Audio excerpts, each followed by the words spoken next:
Hospital Dr. Negrín de Las Palmas de Gran Canaria. Y bueno, el objetivo de esta charla básicamente es dar unas herramientas a los familiares o a los cuidadores de pacientes en domicilio. Con, pues lógicamente, el objetivo de que puedan hacer el manejo del paciente de una manera más saludable tanto para el paciente como para el que maneja, el cuidador del mismo. Bueno, los objetivos, como estaba diciendo, definir qué es un paciente encamado, en primer lugar, identificar riesgos por la inmovilidad en casa, ¿vale? Aprender técnicas prácticas de movilización, todo muy sencillito. Evitar lesiones en el cuidador, porque son muy frecuentes y en pacientes crónicos, pues en ocasiones se suele dar muchos más casos de lesiones en el propio cuidador que en el propio paciente. Y fomentar la empatía y el apoyo emocional, que es muy importante, y cuando se trata de un paciente con una enfermedad crónica lo es aún más. Bueno, paciente encamado en casa. ¿Qué es? ¿Qué es un paciente encamado? Pues el paciente encamado es aquel que permanece en cama la mayor parte del día. ¿Vale? No es aquel que está 2 o 3 horitas en cama como una persona normal, sino el que pasa, como le comento, la mayoría del día en cama. ¿Por qué motivo?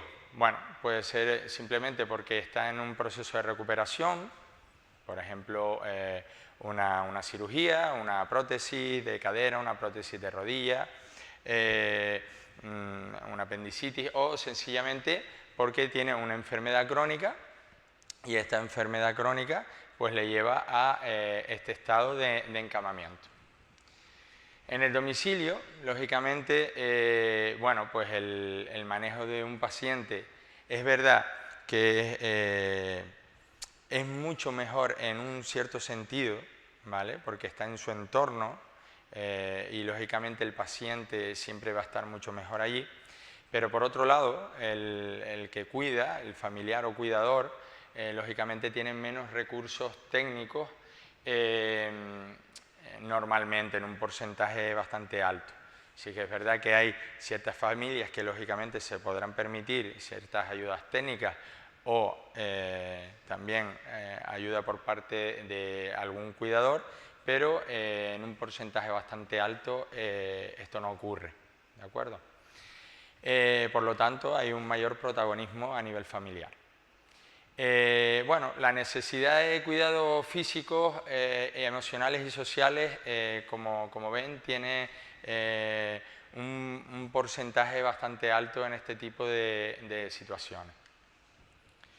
Bueno, vamos a empezar con los riesgos típicos, ¿vale? Vamos a hacer un pequeño repaso a los riesgos típicos que puede tener una persona con una inmovilidad prolongada en cama, ¿vale? Por un lado tiene una repercusión física, úlceras por presión. Básicamente esas úlceras por presión suelen ocurrir vamos a subir un poquito la cama, en aquellas zonas o aquellas prominencias óseas, ¿vale? Estaríamos hablando zonas del calcáneo, zonas del trocánter, zona sacra en la parte posterior baja de la columna lumbar, se puede dar perfectamente en la zona de las escápulas, a nivel occipital y a nivel de los codos, ¿de acuerdo? En prominencias óseas. Atrofia muscular, porque lógicamente si es un paciente pues que no tiene esa actividad voluntaria, pues esa musculatura se atrofia, va perdiendo volumen y va perdiendo su funcionalidad.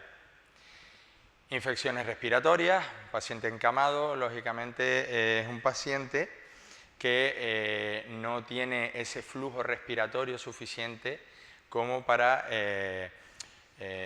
toser bien, porque esa musculatura también se ha debilitado y por lo tanto esas secreciones no se expulsan con facilidad. Urinarias, por la misma situación, pero mayoritariamente también esto ocurre porque el paciente encamado en la mayoría de las ocasiones lleva pañal. Y ese pañal, es verdad que hay que irlo cambiando sucesivamente a medida que el paciente pues, tiene sus necesidades fisiológicas, pero aún así, como siempre hay pues, un poquito de heces o un poquito de orina en esos pañales durante un tiempo prolongado, pues lógicamente es muy habitual que el paciente tenga infecciones urinarias. Y estreñimiento, pues por lo mismo, el paciente no tiene esa motilidad intestinal, no tiene esa actividad voluntaria y por lo tanto esa parte abdominal siempre se queda un poquito más enlentecida y al final hay que tomar siempre ciertas precauciones por ese estreñimiento. Estos serían los factores o los riesgos físicos. Después pasamos a los circulatorios. Evidente, un paciente que pasa de manera prolongada su vida en posición horizontal, pues tiene problemas de retorno venoso en muchas de las ocasiones, ¿vale? Y entonces, como no tiene esa movilidad, podría tener problemas de trombosis venosas profundas, ¿vale? A todos los niveles en miembros inferiores son donde se suelen dar. También trombosis venosas superficiales que son, tienen menos riesgo, digámoslo así, para la salud, pero también lo tienen. Lógicamente las profundas son más importantes y pueden dar más daños a nivel sistémico. Problemas neurológicos periféricos, si el paciente pasa muchas horas o sentado o acostado, pues lógicamente puede tener problemas de compresión, por ejemplo, en este caso a nivel del nervio cubital, ¿vale?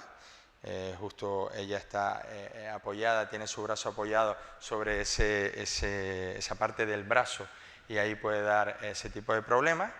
Al igual que podría dar problemas si el paciente está sentado de una manera prolongada o en cama también con algún artilugio que pueda haber en la cama durante mucho tiempo comprimiendo algún nervio, pues puede estar comprimiendo el nervio ciático, por ejemplo, ¿vale?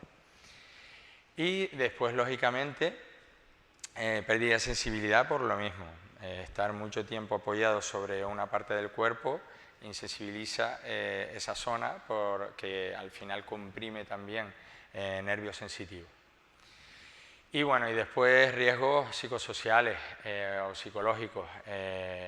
Claro, al final un paciente encamado pasa mucho tiempo en el mismo sitio, con las mismas personas, no es capaz de sociabilizar mucho porque depende de que la gente venga a casa. Y al final eso se vuelve un problema psicológico. Puede dar ansiedad, la tristeza lógica y tiene al final una dependencia emocional. Por lo tanto, a la hora de la prevención debemos tener en cuenta que tenemos que hacer cambios posturales, movilizaciones y una observación diaria. Perfecto. En los cambios posturales, lo normal sería hacer cambios posturales entre 2 y 3 horas, ¿de acuerdo? Sabemos perfectamente que cada casa es un mundo, entonces no todo el mundo se puede permitir hacer cambios posturales muy habitualmente, pero sería lo normal, ¿vale? Para intentar minimizar en lo posible los riesgos que estábamos nombrando anteriormente. Bueno, aquí vamos a dar ciertas posturas con las que podemos jugar un poco para que el paciente durante el día pueda ir cambiando de posición. En primer lugar tenemos la posición de supino, que sería en la que ahora mismo se encuentra el paciente. En esta misma posición podemos ir alternando un poquito el tema de la colocación de almohada. Sencillamente puede estar colocada de esta manera, pero también podemos acomodar un poquito a la paciente,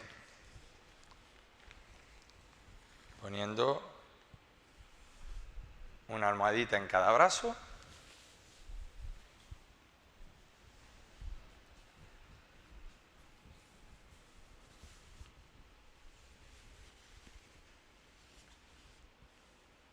Lógicamente habrá que atender a todo esto la patología del paciente, ¿de acuerdo?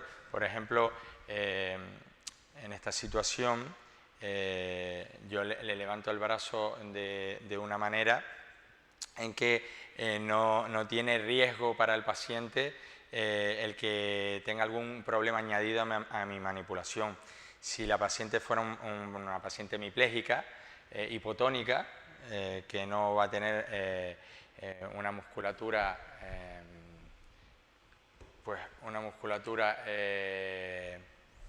fuerte que le sostenga el hombro, lógicamente esas manipulaciones no las puedo hacer de una manera ni brusca ni tirar de ella, porque lo que puedo realizar es una luxación o subluxación del hombro, y eso podría generarme más problemas secundarios como un dolor de hombro crónico, ¿de acuerdo? Entonces siempre de manera proximal coloco la almohada, ¿de acuerdo? Y lo mismo podríamos hacer para los miembros inferiores. Podríamos poner debajo de las rodillas y en alguna ocasión también jugar un poquito con si el paciente tiene problemas a nivel de úlceras en los calcáneos, pues también podríamos jugar de esta manera, ¿de acuerdo? Esto sería supino. Después tenemos la posición de decúbito lateral. Entonces en decúbito lateral tendríamos que quitar, lógicamente, todas las almohaditas que tenemos a este nivel.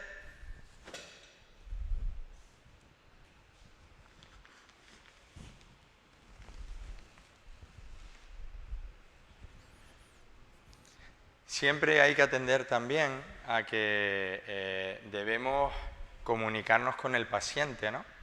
En muchas ocasiones el paciente no es capaz de ayudarnos, pero en muchas otras ocasiones sí que lo es. Entonces, siempre que podamos, debemos comunicarnos con el paciente para que nos ayude a realizar los cambios posturales y que esto requiera menor riesgo también de lesión o menos riesgo secundario.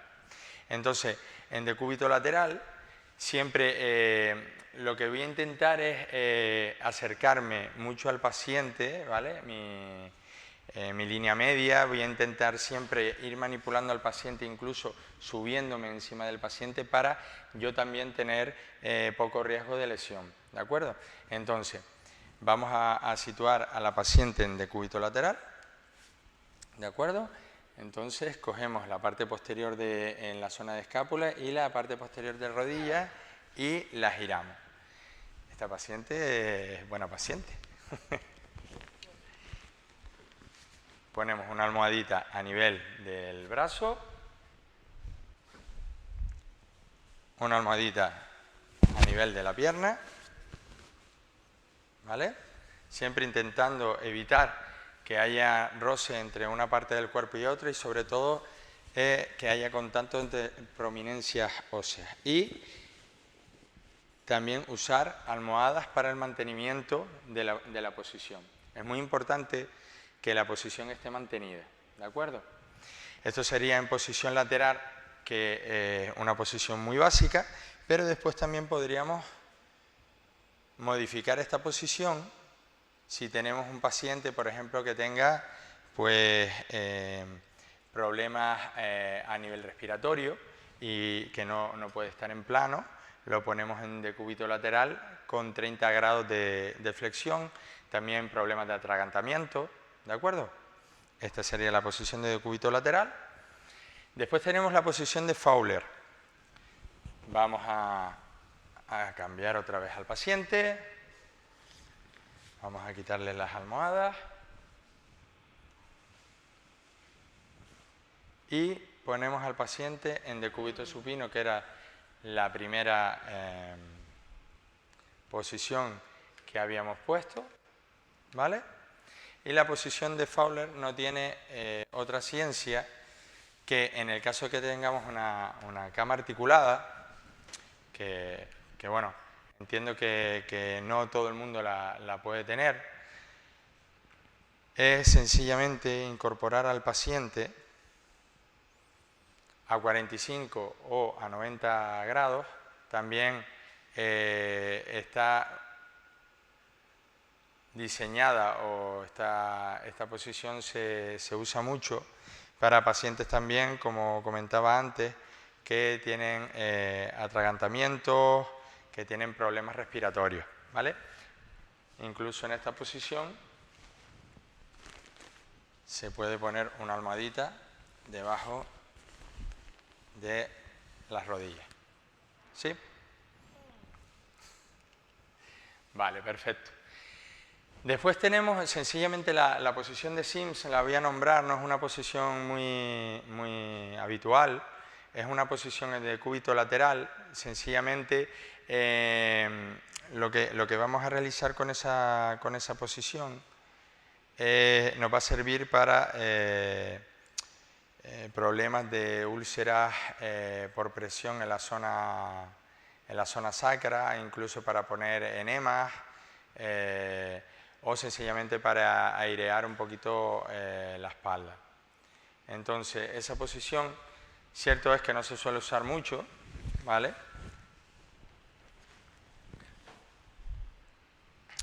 Entonces, lo que hacemos es poner al paciente al extremo de la cama, ¿vale? Siempre acercarnos al paciente. Perfecto. Entonces pondríamos al paciente en el cúbito lateral.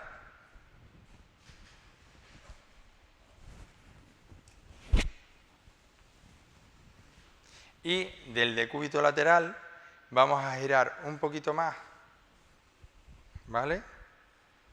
Este bracito lo situaríamos por debajo, ¿vale? Perfecto. Ahí. ¡Uepa! ¿Vale? Y entonces aquí lo que tendríamos que hacer es acomodar un poquito al paciente, poner una almohadita, otra almohadita como habíamos dicho antes en decúbito lateral, y simplemente el brazo se lo vamos a dejar posteriorizado. Y así puede respirar un poquito más la espalda. ¿De acuerdo? Bueno, pasamos otra vez al paciente en decúbito supino. Perfecto. Muy bien. Y después sería la posición de Trendelenburg.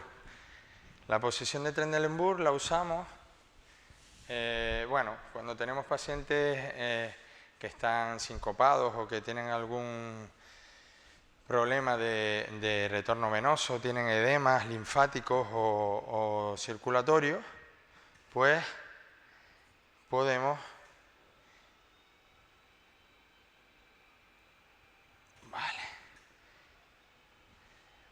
utilizar esta posición, ¿de acuerdo? Entonces es una posición donde el paciente tiene mejor retorno venoso. Lógicamente no es una posición para estar durante tiempo prolongado, ¿de acuerdo? Porque lógicamente también, aunque estemos mejorando el retorno venoso, sí que es verdad que la circulación a nivel cefálico tampoco pues estaría muy bien que el paciente estuviera en esa posición durante mucho rato. Vamos a incorporar a la paciente un poquito, quitamos la posición de Trendelenburg y pasaríamos a la movilización en cama. La movilización en cama, bueno, inicialmente tenemos que tener varias cosas en cuenta. Como dije anteriormente, si el paciente me puede ayudar, en este caso es una paciente que me puede ayudar, hablamos con el paciente siempre para indicarle esas órdenes, ¿no? Tenemos que intentar no arrastrar al paciente, ¿vale?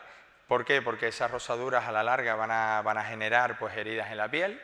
Usar sábanas o toallas deslizantes o deslizadoras, como puede ser siempre preparar la cama con una entremetida, ¿de acuerdo? La entremetida es muy sencilla de realizar, sencillamente cogiendo una sábana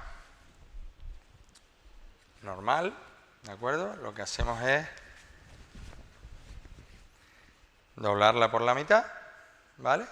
Como la tiene la paciente ahora mismo debajo de ella, y se quedaría colocada debajo del paciente sin ningún tipo de arruga, para no generar más problemas secundarios de esta manera, ¿vale? Como ya la tenemos colocada debajo de la paciente,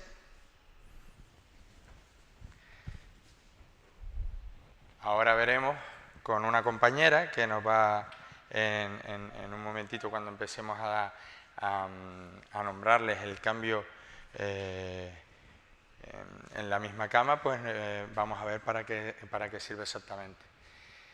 E intentar siempre girar el cuerpo en bloque, ¿de acuerdo? Intentar siempre que el paciente se mueva de una sola vez, porque si no podemos generar algún tipo de lesión, ¿de acuerdo? Como hicimos antes, colocar almohadas para sostener la postura y la flexión de rodilla del que cuida o de la persona que va a realizar el cambio siempre es muy positiva. Inicialmente no podemos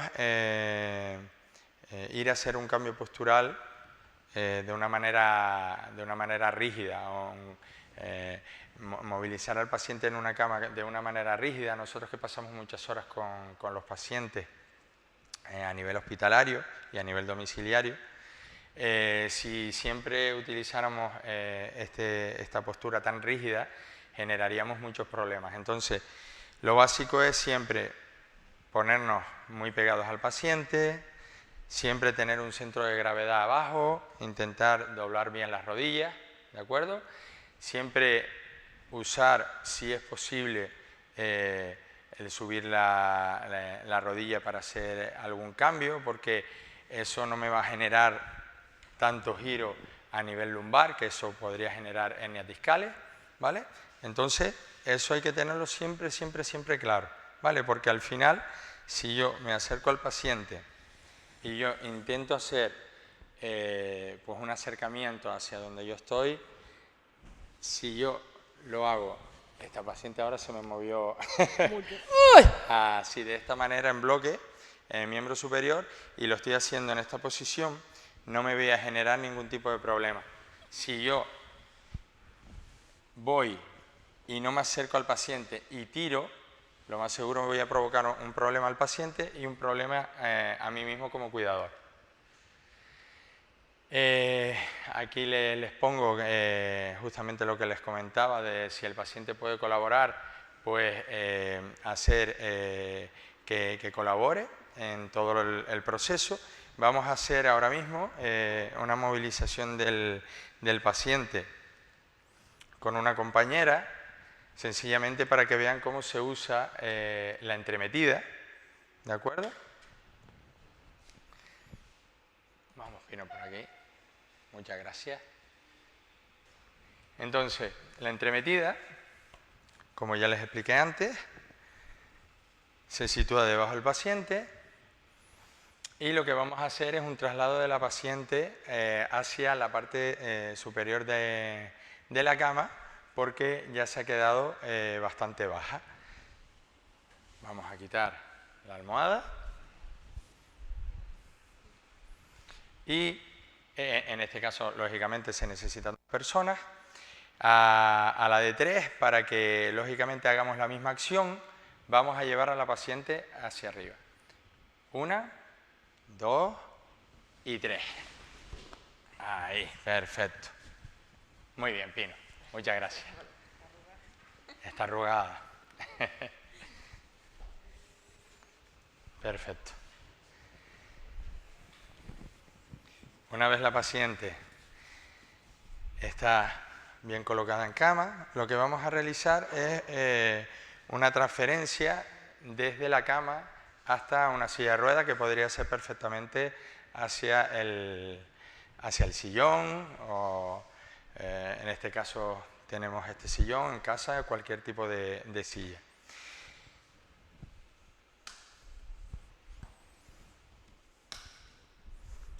Lo ideal es siempre tener la silla bien frenada, quitar apoyabrazos, quitar del mismo lado. En este caso no se puede, pero bueno, sería lo ideal, quitar el pisante, ¿de acuerdo? Tenemos que tener en cuenta que la silla, como estaba diciendo, esté firme, esté frenada, que tengamos un calzado adherente para no tener ningún riesgo de caída del paciente y darle las instrucciones claras al paciente, ¿no? Entonces, en este caso, como estaba comentando, la paciente sí que puede colaborar conmigo y le indico. Lo que vamos a realizar ahora es una transferencia y nos vamos a sentar en la silla, ¿de acuerdo? Entonces, necesito que colabores conmigo. Inicialmente lo que vamos a hacer es girar de lado, ¿de acuerdo?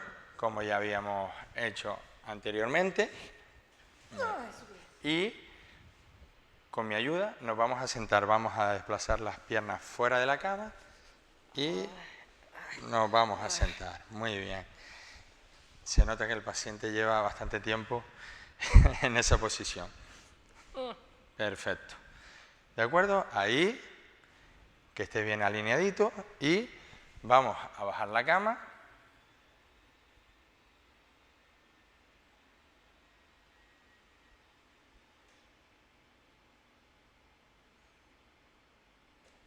Perfecto. En esta ocasión, como el pisante nos genera un poquito de problema, ¿vale? La ponemos en esta posición, el paciente va a apoyar las piernas en el suelo. Nosotros, como estaba comentando, siempre con las piernas bien abiertitas para no hacer un giro de la parte lumbar, sino pivotar con las piernas. Entonces le decimos al paciente que se agarre de mí, que a la de 3 nos vamos a poner de pie, ¿vale? 1, 2 y 3. Y vamos a dar unos pasos para sentarnos en la silla. De acuerdo. Una vez estemos en la silla, lo ideal es que el paciente no esté sentado como si estuviera en una hamaca. ¿De acuerdo? Entonces, si el paciente no me llega al suelo, ponemos los pies en los pisantes y yo desde la parte posterior me vas a ayudar ahora a poner el culo un poquito más atrás. 1, 2 y 3. ¿Vale? Y entonces ya dejo al paciente alineado. Tengo bastante cuidado para no dar ningún golpe y esta sería la posición correcta en la que tendría que estar el paciente. En muchas ocasiones, bueno, pues nos vemos en la tesitura de que el paciente no puede colaborar con nosotros. Nos vemos en esa tesitura y también nos vemos en tesituras de que no contamos con un nivel económico con el que podamos aportar más ayudas técnicas. Pero es mi deber comentarles que, lógicamente, hay muchas ayudas técnicas que nos pueden ayudar a este proceso de movilización del paciente de la cama al sillón, del sillón a la cama o incluso en la misma cama. Aquí tenemos una grúa. Esta grúa viene con un arnés. Simplemente se los voy a nombrar para que sepan que existe. Que bueno, que al fin y al cabo también tienen que tener en cuenta que en el mercado existen muchos tipos de grúa, ¿vale? Muchos tipos de grúa. Y también existen no solo grúas de primer uso, sino también las podemos conseguir pues de segunda mano. Y bueno, siempre hay organizaciones que alquilan o que prestan durante un cierto tiempo grúas de este tipo a los pacientes para el manejo del paciente domiciliario. Existen cinturones de movilización, existen también otro tipo de dispositivos. Hoy en día en mercado, la verdad que existen muchos dispositivos a los que acogernos para hacer movilización de pacientes. ¿De acuerdo? Entonces, llamo un poco a ese familiar o a ese cuidador que se informe siempre con un personal sanitario, lógicamente porque podría hacer su vida muchísimo más fácil, no solo la del cuidador, sino la del propio paciente, y a lo mejor por desconocimiento creemos que es la única manera y al final hay sistemas mucho más cómodos y que no son tan costosos. Bueno, al final tenemos que tener pasos claves que serían evaluar el peso del paciente y la colaboración del paciente, como hemos repetido continuamente. Preparar el entorno. Aquí vemos que, lógicamente, estamos en un aula de formación. Los domicilios no suele haber tanto espacio, pero sí hay que tener en cuenta que, por ejemplo, hay cosas que nos sobran, como podrían ser alfombras, que son objetos que pueden hacer que el paciente se caiga, que el cuidador cuando va a manipular se caiga. Muebles que no tienen sentido, que están siempre muy pegados a las camas. Bueno, como eso hay una serie de mobiliarios en la habitación que deberíamos tener en cuenta a la hora de preparar el entorno para hacerlo mucho más agradable y mucho más fácil, ¿de acuerdo? Que las transferencias deben ser lentas y sin tirones, como estaba comentando antes, no se puede tirar del paciente porque al final voy a generar más problemas secundarios de los que ya conlleva la patología del propio paciente. Entonces, siempre hay que comunicar lo que se va a hacer.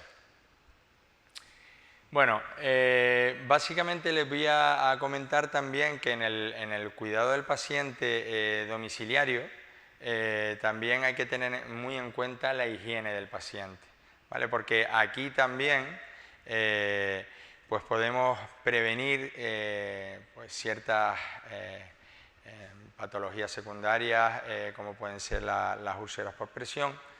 Entonces siempre hay que tener una higiene, una observación de la piel, un confort.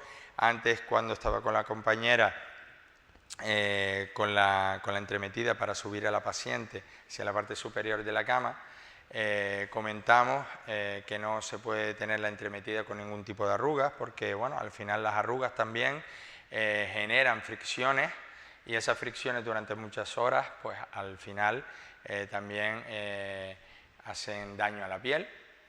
Y al final también, lógicamente, la higiene en el paciente le va a dar dignidad al paciente.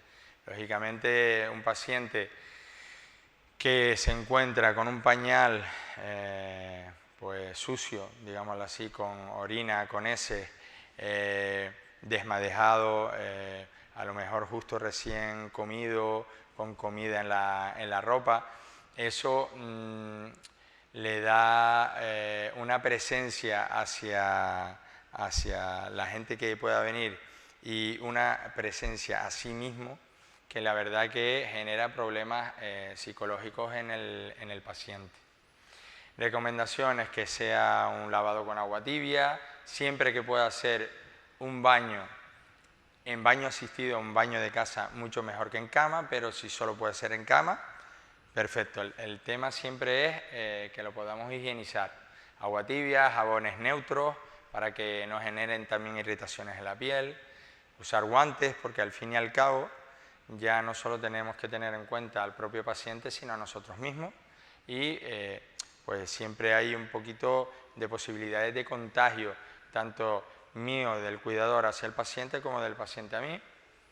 Siempre secar bien todo después de asear al paciente para que no se quede con humedad y no pueda generar también algún tipo de úlcera, algún tipo de hongo, y siempre hacerlo con suavidad. Y bueno, siempre hay que darle esa dignidad de la que hablamos, ¿no? El paciente inicialmente, cuando vamos a asearlo, una vez terminemos de asear al paciente, lógicamente hay que taparlo, hay que vestirlo, y dejarlo en unas condiciones en las que sean muy confortables para el propio paciente.